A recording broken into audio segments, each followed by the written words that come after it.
Hi hello అండి. నేను మీ సుధను. నేను బాగున్నాను. మీరు కూడా ఆ చల్లని తల్లి దీవెనలు ఎప్పుడు మీతో ఉండాలని మనస్ఫూర్తిగా కోరుకుంటుంది మీ సుధామోరంపుడి. ఈరోజు అమ్మవారిని ఎలా ఉద్వాసన చెప్పాలి, అదేవిధంగా అష్టమితో కలిసి వచ్చిన శనివారం కాబట్టి అమ్మవారి ముంగట అది పిండి దీప ప్రమిదనలు ఎందుకు దీపారాధన చేయాలి, ఇవన్నీ షేర్ చేయబోతున్నానండి. ముందుగా నవరాత్రులు వచ్చేసి పాడ్యమి నుంచి నవమి వరకు మనం నవరాత్రులు అనేది చేసుకుంటూ ఉంటాం కదండి.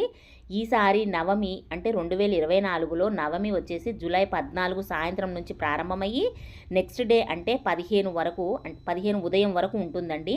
అందువల్ల సాయంత్రం పూజ చేసేవారు 14వ తారీఖు ఉద్వాసన చెప్పుకోవచ్చు. ఉదయం పూజ చేసేవారు 15వ తారీఖు పూజ చేసిన అనంతరము ఉద్వాసన అనేది చెప్పుకోవాలి. ఈ విధంగా ఉద్వాసన అనేది చెప్పుకోవాలండి. ఉద్వాసన చెప్పే టైంలో ఒక మంత్రం ఉంటుంది, వీలైతే డిస్క్రిప్షన్లో ఇస్తాను. ఆ మంత్రాన్ని చదువుతూ మనం ఉద్వాసన చెప్పాలి. ఉద్వాసన అంటే ఏం లేదండి, చిన్నగా పీటను కదపాలి. అక్కడ ఉన్న వినాయకుడిని తర్వాత అమ్మవారి విగ్రహాన్ని కదుపుకుంటూ మనం ఆ ఉద్వాసన చెప్పుకోవాలి. తల్లి, ఇన్ని రోజులు మా మధ్యలో ఉన్నావు, ఈ 9 రోజులు చక్కగా మా కష్టాలు విన్నావు, మా సుఖాలను మా సంతోషాలన్నీ చూసావు, మా బాధలను నెరవేరితే లేదు తల్లి ఇంకా నెరవేరుస్తావు అనే నమ్మకంతో ఉన్నాము అని చెప్పుకొని ఉద్వాసన చెప్పాలండి. ఈ విధంగా అమ్మవారికి చీరసారిని సమర్పించి, అమ్మ చక్కగా ఇన్ని రోజులు మా మధ్యలో ఉన్నావు, చక్కగా కైలాసానికి వెళ్ళిరా తల్లి, మేము పిలవంగానే మళ్ళీ రా తల్లి మా ఇంటికి అని చెప్పి అమ్మని సాగనంపాలి. ఈ విధంగా అమ్మకు ఉద్వాసన చెప్పుకునే విధానం అండి. ఆ తర్వాత పిండి దీపారాధనలు అంటే ఎందుకు చేయాలి అనేది తెలుసుకుందాము. ముందుగా పిండి దీపాలు ఎక్కువగా వెంకటేశ్వర స్వామికి శనివారం పెడుతూ ఉంటారండి. అలాగే శనేశ్వరునికి, ఆంజనేయ స్వామికి కూడా పిండి దీపాలు పెడుతూ ఉంటారు.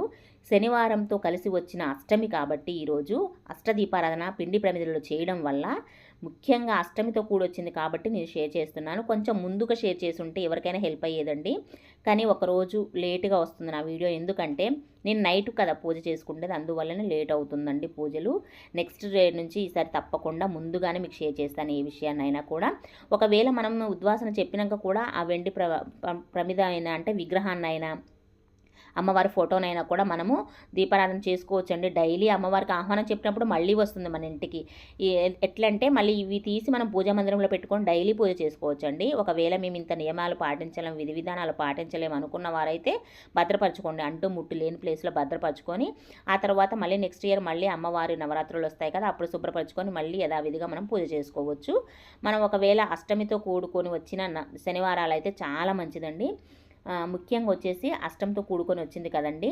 ఎందుకంటే ఈ పూజ చేయాలి అంటే, పిండి ప్రమిదలతో ఎందుకు చేయాలి అని అంటే, శని బాధలు గ్రహ బాధలు ఉన్నా తొలగిపోతాయండి. అమ్మవారికి అన్నీ తొలగింపచేయి తల్లి అని వేడుకుంటూ మనం దీపారాధన చేసినట్లయితే చాలా మంచిది.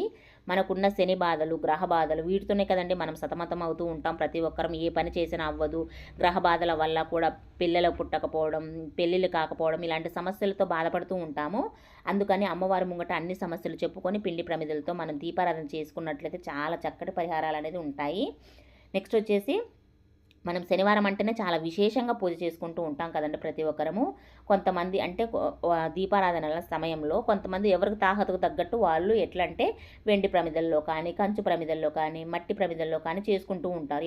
ఎవరి తాహతకు తగ్గట్టు వారు వాటిలో దీపారాధనను పక్కన పెడితేనండి, నాకు తెలిసిన విషయం ఏంటంటే ఈ కంచు, వెండి, మట్టి ప్రమిదలన్నీ పక్కన పెట్టి పిండి ప్రమిదల్లో చేసినట్లయితేనండి మనకున్న అంటే మనం అనుకున్న కార్యాలన్నీ నెరవేరుతాయి, అష్టైశ్వర్యాలు కలుగుతాయి. అంతేకాకుండా మనకున్నటువంటి అప్పుల బాధలు కూడా తీరిపోతాయండి. మానసిక ప్రశాంతత కలుగుతుంది. ముఖ్యంగా మన ఇంట సకల సంతోషాలు నెలకొంటాయండి. ఇదండి ముఖ్యమైన విషయం ఏంటంటే, ఈ పిండి ప్రమిదల్లో మనం దీపారాధన చేసినట్లయితే అప్పుల బాధలు తీరిపోయి మానసిక ప్రశాంతత ఉంటుంది. ఎక్కువగా ముఖ్యమైనది అదే కదండి. మన జీవితంలో ప్రశాంతత ఎక్కడైతే ఉంటుందో అక్కడ ఒక పాజిటివ్ శక్తి నెలకొంటుంది. నెగిటివ్ అంతా పోతుందండి, పాజిటివ్ శక్తితో ఉంటుంది. కాబట్టి ప్రశాంతత ఉంటే అన్నీ ఉన్నట్టేనండి. అదొకటి మెయిన్. అందువల్ల మనం ఈ పిండి ప్రమిదల్లో దీపారాధన చేసుకోవడం వల్ల చక్కటి ఫలితాలు అనేది ఉంటాయి. ముఖ్యంగానండి దీపారాధన చేసే టైంలో ఎటువంటి మిస్టేక్స్ లేకుండా అమ్మ మీదనే మన మనస్సు, మన ధ్యానం అంతా అమ్మ మీద పెట్టి చేసుకోండి. మనం పూజలకు వెళ్ళిపోతూ మాట్లాడుకుందాము. ముందుగా బొజ్జ గణపైకి ఎటువంటి విఘ్నాలు లేకుండా ఈ 9 రోజులు మమ్మల్ని కాపాడవు తండ్రి. మమ్మల్ని చల్లగా చూసావు, ఏ విఘ్నాలు లేకుండా మేము పూజ అంతా చక్కగా జరుపుకున్నామని ఆ తండ్రికి పెద్ద థ్యాంక్స్ చెప్పండి. ఆ తర్వాత దీప ధూప నైవేద్యాలు సమర్పించుకోండి. తర్వాత అమ్మవారికి ఆహ్వానం చెప్పుకుంటూ మరొకసారి మనం సంకల్పం గుర్తు చేయాలండి. అమ్మవారికి రోజు ఎన్నో సమస్యలతో వేడుకుంటూ ఉంటారు కదండి మన భక్తులందరూ, మనమంతా. అమ్మవారు బిజీగా ఉంటుంది, అందుకనే మనం రోజుకొకసారి గుర్తు చేయాలి అమ్మకి. అమ్మ, నేను ఈ సమస్యతోటి నేను వేడుకుంటున్నాను, నీ చూపు నా మీద ఉంచు తల్లి, నీ కరుణ మా మీద చూపించు తల్లి అని వేడుకోవడమేనండి.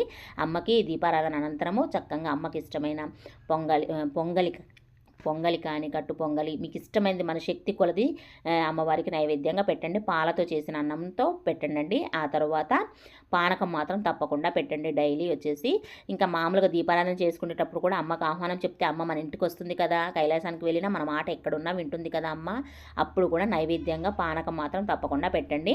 అమ్మకు నీరాజనం సమర్పించుకోండి. చక్కగా ధూపం మాత్రం నిండుగా వేసుకోండి. ఇంకొక రోజే ఉంది కాబట్టి, అంటే 8 రోజు పూజ అనేది మీకు 9 రోజు వస్తుంది కాబట్టి ఒకరోజే ఉంది కాబట్టి చక్కగా అమ్మకి మనొకసారి మనస్ఫూర్తిగా అమ్మ మా సమస్యలను నెరవేర్చావు తల్లి, చల్లగా వెళ్ళిరా తల్లి, మళ్ళీ మేము పిలిచినప్పుడు రా తల్లి అని మనస్ఫూర్తిగా వేడుకోండి.